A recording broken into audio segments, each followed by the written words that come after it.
আসসালামু আলাইকুম। এই লেবু গাছটা রোপণ করব এই ছোট বালতিতে। আমি ভিডিওটা ছোট করার কারণে মাটিও ভরাট করে ফেলছি, এটার প্যাকেটটাও খুলে ফেলছি। এটার ভিতরে একটা টব ভাঙা দেওয়া আছে উল্টো করে, তারপরে দিয়েছি একটু বালি দেওয়ার পরে একটু মাটি ভরাট করে ফেলছি। এখন এটাকে বসিয়ে দিব। বিসমিল্লাহির রহমানির রহিম। মাছ সেন্টারে বসিয়ে দিব। শেষ যে মাটি দিয়ে দিব।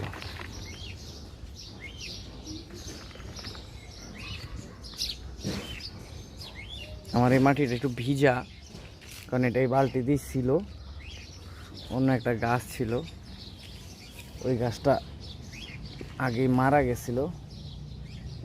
এটা পেয়ারা গাছ ছিল আর কি, আমার কলম, এই জন্য ওইটা ফালাই দিছি, এটা বসিয়ে দিলাম। কখনোই ছোট গাছ বড় টবে রোপণ করবেন না।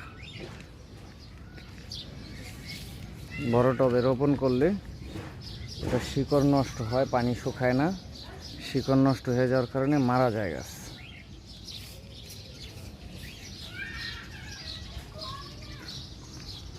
বাস হয়ে গেল।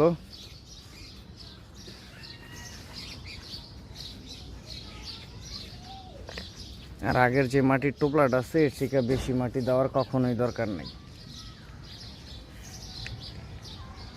এই যে আমার এই আগের ইটা দেখা যাচ্ছে, এর থেকে বেশি মাটি কখনোই দেওয়ার দরকার নেই। এটা একটা সিডলেস লেবু। বাস হয়ে গেল। দোয়া করবেন সবাই যেন ভালোভাবে হয়ে যায়। আসসালামু আলাইকুম। আসসালামু আলাইকুম।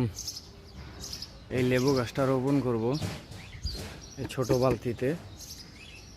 আমি ভিডিওটা ছোট করার কারণে মাটিও ভরাট করে ফেলছি, এটার প্যাকেটটাও খুলে ফেলছি।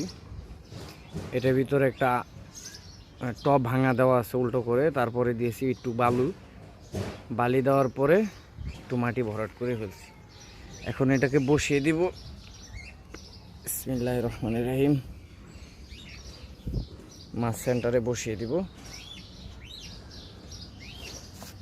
শেষ যে মাটি দিয়ে দিব।